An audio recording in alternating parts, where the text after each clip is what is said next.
저는 영락교에서 이렇게 자라난 사람입니다. 고향에 온 기분으로 이렇게 왔습니다. 전에부터 이렇게 좀 안면이 있는 분들도 많이 계셨고요.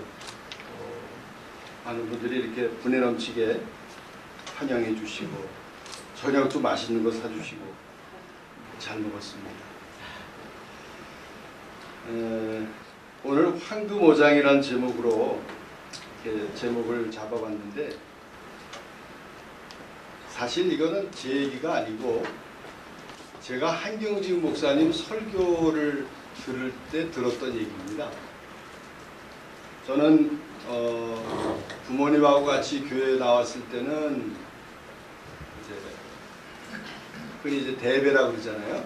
본예배를 드렸고, 저 혼자 교회 왔을 때는 중학생 때는 중등부 예배를 드리고, 고등학생 때는 고등부 예배를 드리고 이제 그렇게 했었는데, 제가 뭐 한경직 목사 설교를 많이 들었던 건 아니지만은 부모님이랑 같이 왔을 때는 한 목사님 설교를 들었던 기억이 많이 남아 있는데, 제가 그 기억나는 것 중에서 바로 이 황금어장이라는 얘기 기억이 나서 제가 말씀드리는 겁니다.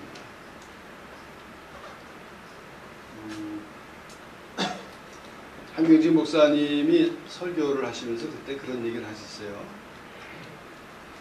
이 누가복음에 있는 말씀이 원래는 뭐 베드로가 부름받는 이야기고, 또 물고기가 많이 잡힌 게 베드로하고 무슨 큰 관계가 있는 거는 뭐 아닌 걸로 생각할 수도 있지만, 한 목사님이 은혜 받으신 부분은 뭐였는가 하면은, 우리 한국, 대한민국에서 황금어장이 어디일까? 어디다가 그물을 치면은 많은 영혼들을 효율적으로 전도할 수 있을까? 그분은 그런 생각을 하셨던 것 같습니다. 제가 그때 설교 들을 때. 그러면서 그분이 하신 말씀이 자기가 생각을 해보니까 세 군데가 생각이 났다 그러셨어요.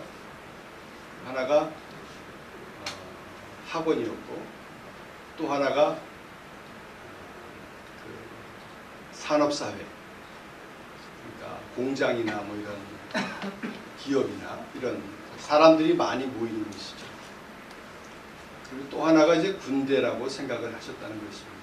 그분 얘기가 뭐냐면, 바닷가에서 고기를 잡아도 고기들이 때로 몰려다니는 데다가 그물을 쳐야지 고기를 잡지, 아무데나 그물 내려놓는다고 고기를 잡는 게 아니지 않느냐. 그러니까 황금어장이 있는데 우리나라에 황금어장이 세 군데가 있다. 제가 그 얘기가 기억이 지금도 납니다. 제가 한번 찾아보니까 한경직 목사님이 그 말씀하신 대로 노력을 많이 하셨더라고요. 여러분도 알다시피 영락중고등학교의 표시는 영락고등국민학교로 알고 있는데, 1950 몇 년인지 제가 기억 안, 50년대 초에 아마 그 학교가 설립된 걸로 제가 알고 있습니다.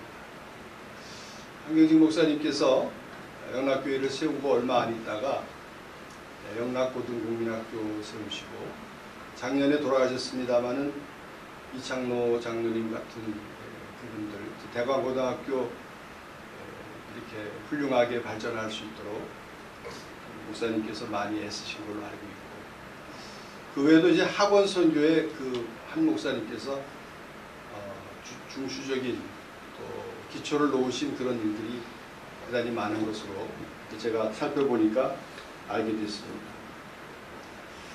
그러니까 선교의 황금어장 아이디어로부터 그 한 목사님이 꾸준하게 학원의 중요성을 생각하시고 선교를 하셨구나라는 것을 조금만 뒤져봐도 금방 느낄 수가 있었게 그렇게 됐었습니다. 그리고 우리 대한민국의 교단이, 기독교 교단이 많이 있지만은 그 교단 총회 전도부 안에 산업전도부라고 하는 부서가 제일 처음 생긴 교단이 우리 교단입니다. 다른 교단은 여러분들이 조사해 보시면 알겠지만은 산업전도부라고 하는 그런 부서가 없습니다. 1957년에 전도부 안에 산업전도부가 생깁니다. 물론 이제 나중에 이제 또 영등포 산업선교회, 여러분 아마 되게 이름 들어보셨죠? 우리나라 제일 처음 생긴 산업선교회 기관인데 그것도 50년대 초에 생겼는데 지금은 이제 영등포 노회, 우리 통합 측 영등포 노회가 관할하고 있는 단체지만은 50년대 때는 뭐 서울에 있는 이 노회가 이렇게 여러 개 있지 않았어요. 서울이 지금처럼 넓지 않아가지고 지금은 뭐 서울노회, 서울 서노회, 동노회, 노회가 많은데 그때만 해도 그렇게 갈라졌을 때가 아니거든요. 그러니까 서울노회 안에 있었다고 할 수가 있습니다. 그래서 그 산업 전도에 관한 것도 여러분들이 조사해 보시면은 이렇게 한경직 목사님이 53년도에 총회장 하시면서 그 얼마 후에 이렇게 산업전도부가 들어오고 또 영등포 도시산업선교회가 나중에 이제 뭐 물론 노동자들의 권익을 옹호하는 단체가 돼가지고 뭐 좀 본련에 이렇게 전도하는 것과는 좀 차이가 생겼던 부분도 없지 않지만은 그래도 산업전도에 관한 그 강한 의지, 여기가 황금어장이다라고 하는 그런 의지를 그분이 가지고 많은 노력을 하셨던 것을 우리가 찾아볼 수가 있습니다. 그 다음에 이제 제가 지금 사역하고 있는 군인데요. 목사님께서 이제 군선교에 굉장히 지대한 관심을 가지셨습니다. 그래서 여러분 중에 아마 대부분 기억하시는 분들이 많으실 텐데 지금은 이제 한국기독교 군선교연합회라고 하는 단체가 100주년 기념관 바로 옆에 보면 그 건물을 가지고 있어요. 그리고 그게 지금 군선교의 창구 역할을 하고 대표적인 어떤 성을 가지고 있는 그런 단체가 됐는데 그 전신이 원래 군복음화 후원회라는 그런 단체로부터 시작된 겁니다. 군복음화 후원회가 지금의 한국기독교 군선교연합회의 말하자면 전신입니다. 근데 그 군복음화 후원회로 있을 때는 자체 건물이 없어서 명락교회 봉사관 안에 건물이 사무실이 있었습니다. 한경직 목사님이 영락교회에다가 이렇게 사무실을 두고 군선교를 할 수 있도록 그렇게 하셨고 나중에 이제 그쪽으로 부지가 생겨가지고 지금 건물을 잘 짓고 군선교의 창구 역할을 하고 있지만은 그래서 영락교회가 군선교도 많이 하고 군인교회도 많이 졌지만 한경직 목사님이 굉장히 그렇게 황금어장에 관한 그 아이디어를 학원 그리고 산업사회 그리고 이렇게 군 이렇게 생각만 하신 것이 아니고요. 구체적으로 많은 부분 그분께서 이 한국교회의 그런 면에서 이루신 업적이 매우 크다 생각을 제 나름대로 하고 있습니다.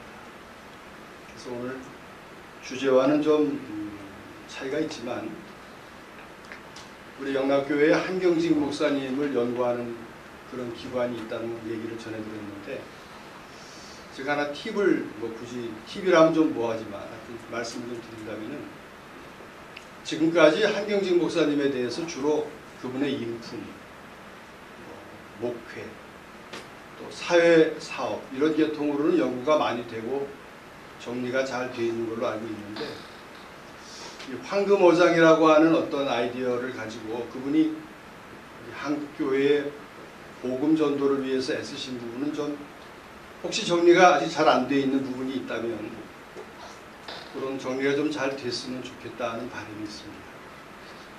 제 생각입니다. 여러분들 뭐 혹시 그쪽에 관계하는 분이 계시다면 그렇게 해도 좀 잘 정리를 한번 하는 것이 그분에 대해서 우리가 좀 더 좋은 영향력을 후세에 남길 수 있는 길이 되지 않겠는가 그런 생각을 해보는 것입니다. 얘기가 좀 길어졌는데요. 본론에서 벗어나가지고.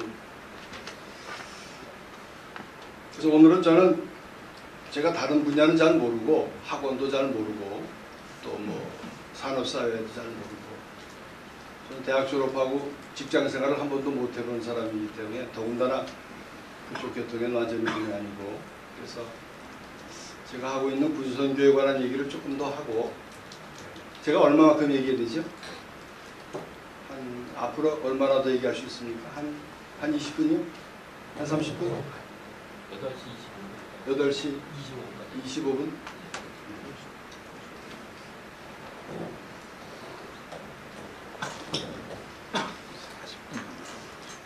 여러분들 아시는지 모르지만 군선교는 6.25 전쟁 중에 시작됐다고 할 수 있습니다. 무슨 말인가 하면은 군목제도가 처음 생긴 게 1951년입니다. 1950년에 6.25가 발발했고 전쟁 중에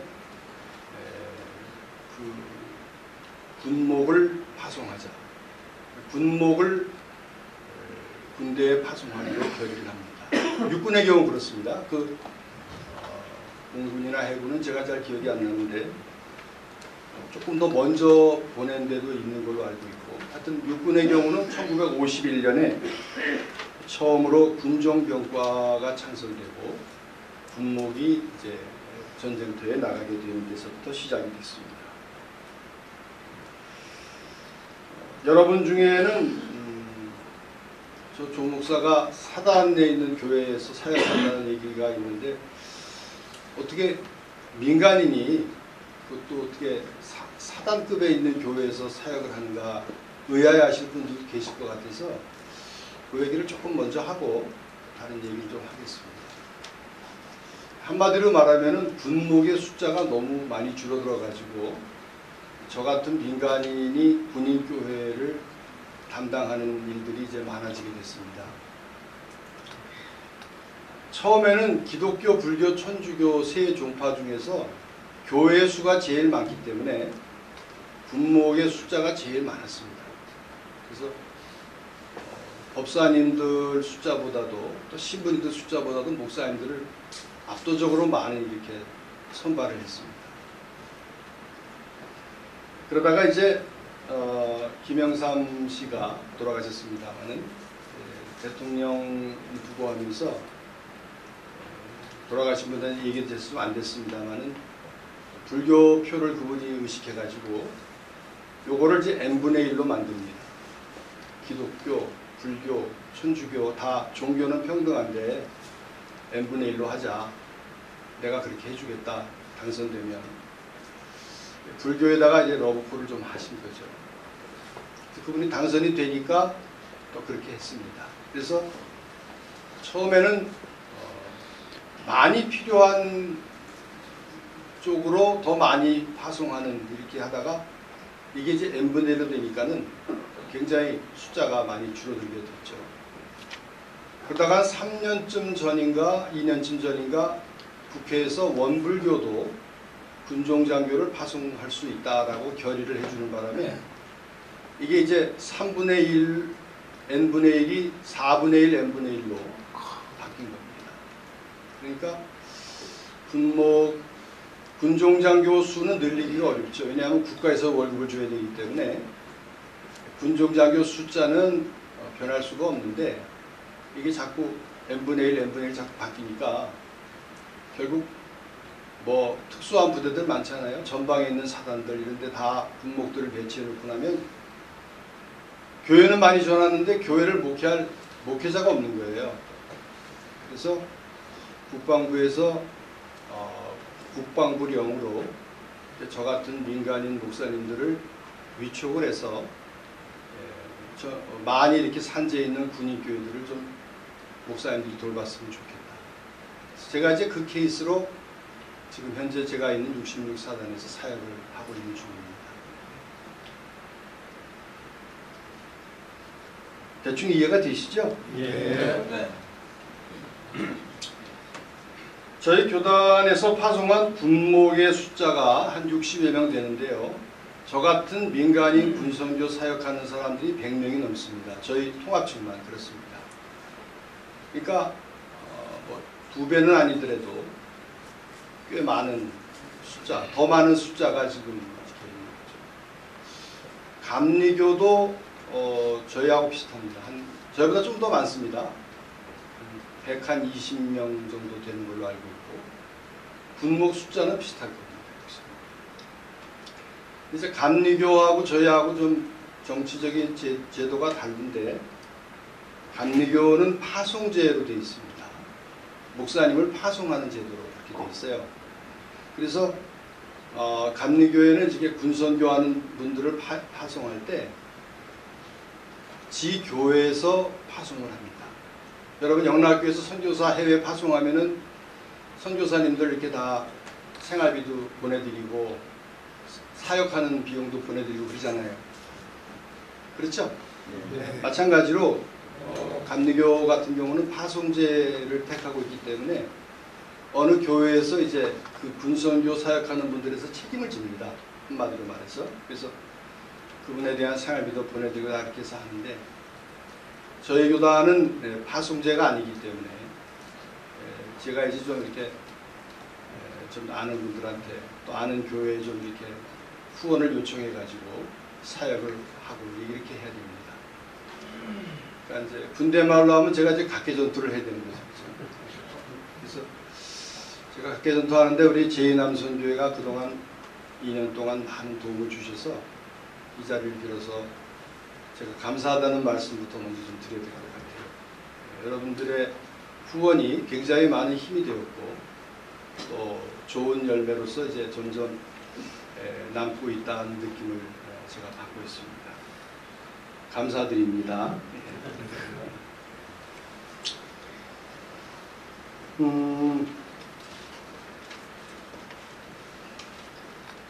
얘기하다 보니까 두서가 없는데,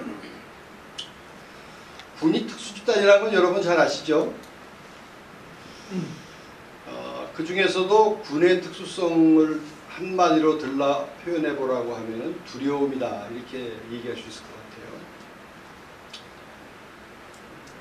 뭐 전쟁 나면은 총 들고 나가면 목숨이 뭐 어떻게 될지 알 수 없고, 기본적으로 모든 군인은 그런 어떤 마음의 그런 것들이 있습니다.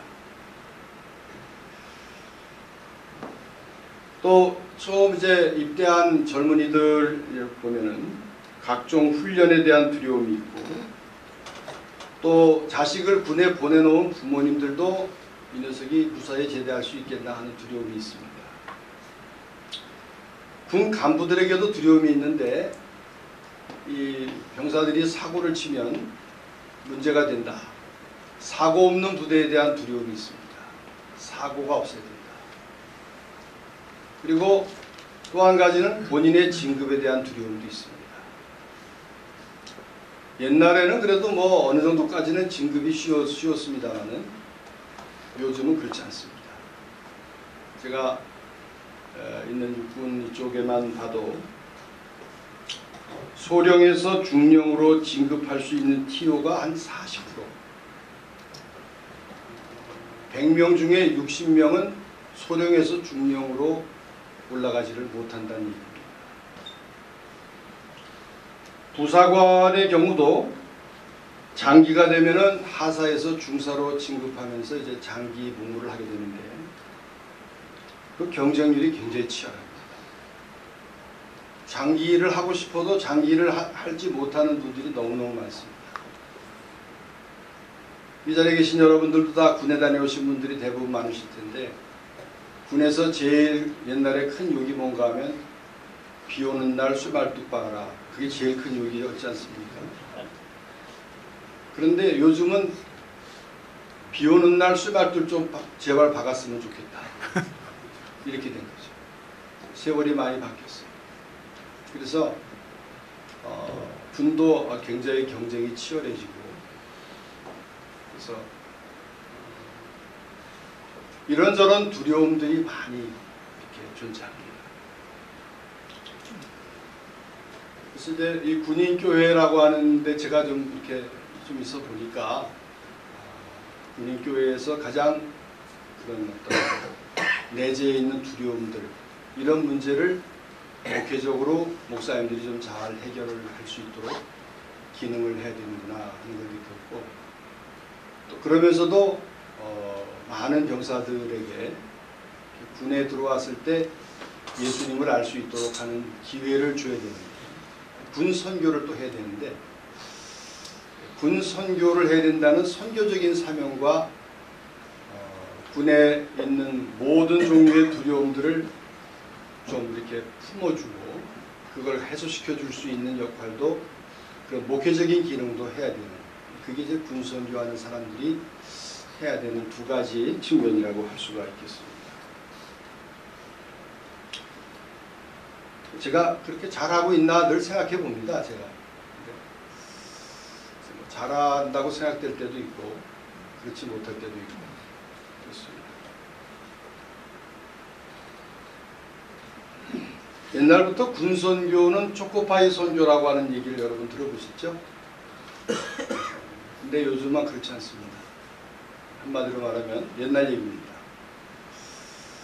요즘 그 이등병 월급이 한 13만 원쯤 되고요. 병장 말년쯤 되면은 20만 원 넘습니다. 그러면은 자기가 맘만 먹으면 PX 가서 햄버거도 얼마든지 사 먹을 수 있어요. 옛날에는 초코파이 하나 준다 그러면 무조건 앞뒤 안 보고 교회를 나왔습니다. 초코파이 하나 먹는 것이 큰 것이기 때문에 지금은 초코파이 준다고 그래가지고 교회 나올 애 하나도 없어요. 군에서 다 여러분 지급해 주는 거 아시죠? 비누도 주고 칫솔도 주고 치약도 주고 다 주잖아요. 요즘 애들 군에서 주는 비누 안 씁니다. PX 가면요, 난 이름도 잘 몰라요. 무슨 세안 크림, 무슨 그 유명한 뭐 이런 데서 만드는 거 있어요. 군에서 준 비누 다 버려요. 그거 다 사서 씁니다. 근데 뭐 초코파이 빵 한 조각 가지고 저희 사단에 우체국이 있는데요. 그 우체국에 가면 ATM이 있어요. 집에 돈 있으면요 그냥 다 붙여줘요. ATM에서 뺐으면 돼요. 여러분 옛날에 생각해 보세요. ATM으로 뺐쓰는 군대 생각해 보셨어요? 아마 기억 못 하실 겁니다. 상상이 안 되실 겁니다. 제가 그렇게 생활하고 있는 군에 있는 친구들이 부럽거나 뭐 그렇다는 얘기를 하려는 게 아니고 뭐 잘못됐다고 비판하려는 것도 아닙니다. 제가 하고 싶은 얘기는 뭐냐면 그만큼 옛날 초코파이 선교로 군 선교를 생각하는 것은 이제는 아니다. 군 선교의 현장은 옛날보다 훨씬 더 많이 어렵다 하는 것입니다. 빵 한 조각 가지고 되는 때가 있었지만 지금은 더 이상 그렇지 않다. 하지만 어려워도 또 이거 해야 되는 이유가 여러 가지 있는데 첫째는 여러분 그 논사훈련소 진중 세례하는데 가보신 분 계십니까? 굉장히 많은 친구들이 세례를 받습니다. 매년 18만 명이 어쨌거나 세례를 받는 것입니다. 18,000명이 아닙니다. 몇 명이라고요? 18만 명이요. 18만 명. 발음을 좀 잘해야 됩니다. 이렇게 세례를 받습니다. 대단한 겁니다. 물론 이 18만 명 중에는 문제도 있습니다. 문제가 무슨 문제가 있는가 하면 뭐 맛있는 것도 준다 그러면은 또 법당에 가서 또 받습니다. 또 성당 가서 또 받아요. 아이고 훈련소에서 뭐 대개 신병교육대에서 받는데 신병교육대에서 뭐 조금이라도 쉬게 해준다 그러면 그게 어디예요? 전부 다 가가지고 그냥 뭐 맛있는 거 먹고 그거 좀 쉬고 받고 그래가지고 천주교에서도 받고 불교에서도 받고 교회에서도 받은 애들이 자칭 자기네들을 뭐라고 부르는가 하면 세종대왕이라 이렇게 부르는 거예요. 무슨 뜻인지 아시겠어요? 세 가지 종교를 섭렵했다 이거예요. 세종대왕이라고 그러면 또 그 옆에 또 애들이 있다가 야 인마 지금 국제화 시대 아니냐. 세종대왕이 뭐냐. 세종대왕. 그래서 하는 말이 트리플 크라운. 지들끼리 그럽니다. 야 너 세종대왕이냐 뭐 트리플 크라운이냐. 자기들이 만들어낸 말이겠죠. 그런데 하여튼간에 문제가 있지만은 그래도 그렇게 세례를 받고 그 친구들이 나중에 사회에 나와가지고 정말 어려울 때 누굴 찾겠습니까? 그렇지 않습니까? 절에 가겠습니까? 정말 어렵고 진짜 난감할 때 그래도 그쪽으로 가지는 않을 거 아니냐.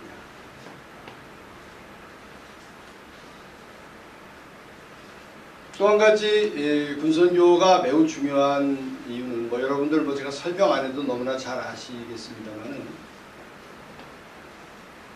요즘 한국 교회 젊은이들이 참 많이 적습니다.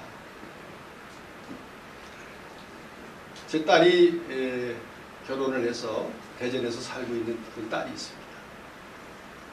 남편이 직장이 대전입니다. 대전에 있는 무슨 대덕연구단지인가 거기서 뭐 연구하는 연구원입니다. 사니까 그래서 거기 살 수밖에 없어요. 대전에서 삽니다.